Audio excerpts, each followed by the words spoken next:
Hey, welcome back to the Infinite Woman Universe show. I'm your host, Angela, and today I'm sharing with you how to show up and share your story as a trauma coach and why not sharing your story is actually sabotaging your business. So if you're struggling to share your story and struggling to show up and share with people what it is that happened to you and being vulnerable with your audience, stay tuned because we're going to dive deep into that.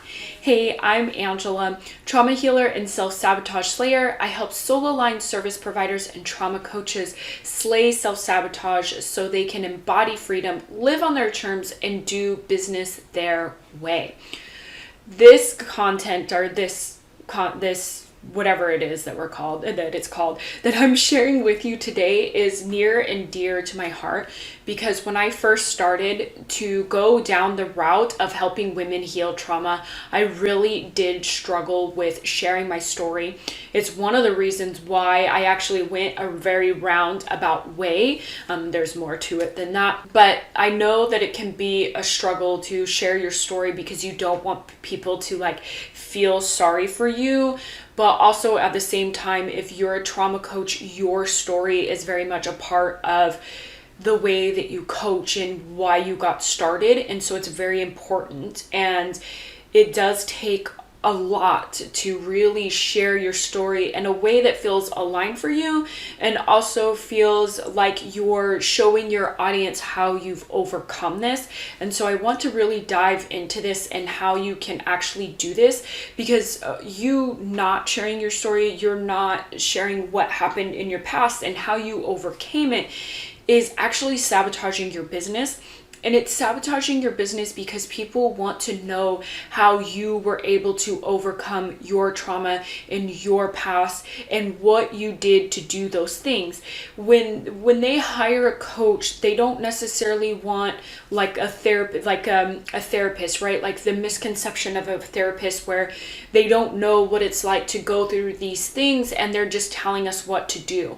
They don't want that misconception, and it is a misconception because people don't get into being a therapist without having their own trauma. That's just the reality of it. So I want you to be aware that yes, that's a misconception, but because that misconception exists, you want to make sure that you are ahead of that, right? Like a marketing perspective, right? You want to make sure that you're sharing your story so that people know every single day that you have overcome this, you're embodying what you preach, you are basically walking and talking everything that you're telling your clients or your audience to do. And so by sharing your story, you're letting them know that I do know how to do this. It is more human because people are buying you essentially, and the last thing that you want to do is be very dry and not be able to connect with people on a very real level. So if you're not sharing your story, it really is sabotaging your business. And if you struggle with sabotage, make sure you check out this playlist.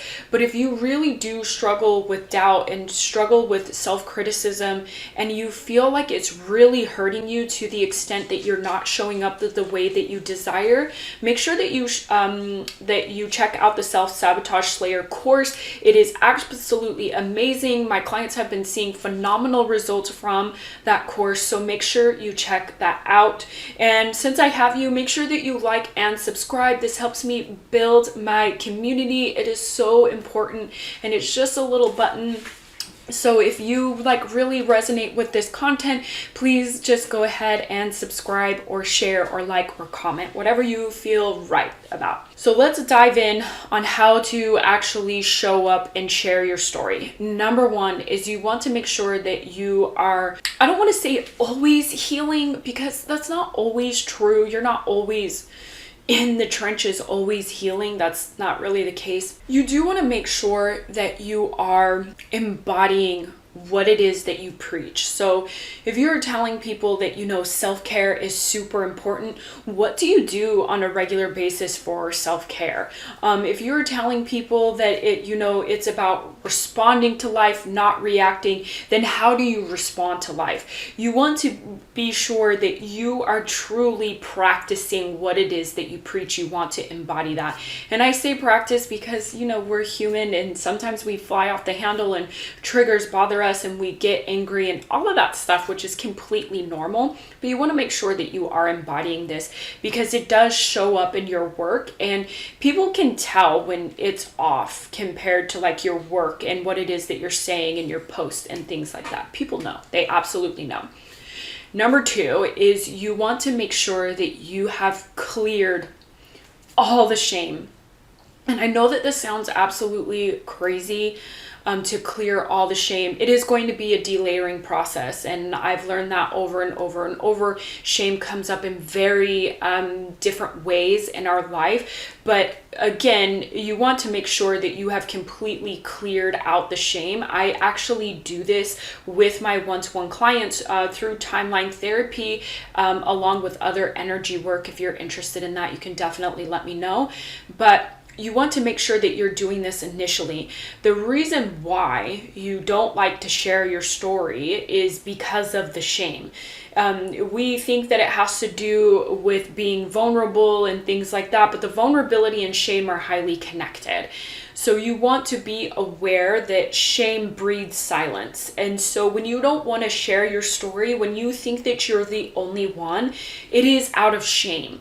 And so by clearing the shame, it will allow you to share your story so much easier and be vulnerable with your audience so much easier. Because again, the shame breeds silence. And the more silent you are, the more shame can breed in your body and in your mind. And we don't want that at all. The more that you share your story, the less there's going to be shame around that.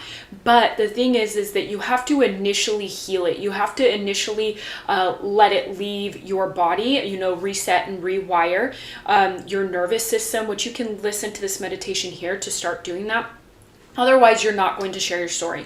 You're not going to share your story in a way that is like, she's powerful. She's overcome so much. This is so amazing. It's not going to be there. So you want to make sure that you clear out the shame. Another way, the third way that you can show up and share your story is with practice. We think that healing is just all, we're digging at it, but there is action that comes along with it. You cannot just heal and think that things are going to come together without practice or without action. You have to make sure that you are also practicing and also taking the action. The more and more you share your story, the easier it's going to be for you to share your story and show up, no matter how hard your story was or how much it took for you to overcome, or even to the point where you feel like you're still working at it or you're still overcoming it. You'll still be able to share those kinds of things. But you must practice, okay? The first time you ever share a vulnerable post, it's going to suck all the way around. The post is going to suck. The feelings around it are going to suck. You're going to want to take it down. You're going to have what I call like a shame hangover, where you write the post and post it, and then you keep checking it, and then you're like, oh my God, I want to take this down. I want to take this down. And then you kind of feel like shit the next day. Okay, that's what I call a shame hangover, and it's all connected to, showing up and being vulnerable. So just be aware that if you feel like that after you post something that's really vulnerable, that's completely normal. Show up again the next day. You don't have to share as like a vulnerable story, but make sure that you show up again. But the practice is going to be a huge piece in this. You want to make sure that you are practicing along with embodying, along with releasing the shame and practicing. This will help you connect with your audience so much more and share your story. Again, people think that there's going to be a magic bullet behind sharing your story and feeling comfortable getting on camera and sharing all the the dirty laundry. The truth is that it really does only come with practice.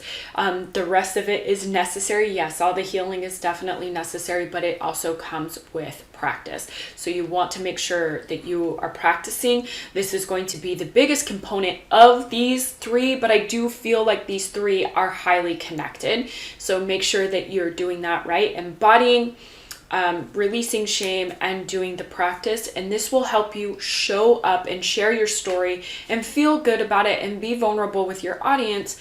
But also it will allow you to stop sabotaging your business because you are connecting on a very human and raw and real aspect, right? Again, people want to know what it is that you've been through and how you've been able to overcome it. And that's going to be a very powerful piece in your content, in your work, and the way that you show up. And this is how you can get it done. So if you like this video, you resonated, it helped you, I would love for you to like and subscribe. I would love to hear from you, like how you share your story of how you felt after you've shared your story, how it went for you. I would love to hear from you. Leave a comment below. If you're struggling with self-sabotage, make sure that you check out the Self-Sabotage Slayer below, and I will see you next week. Bye.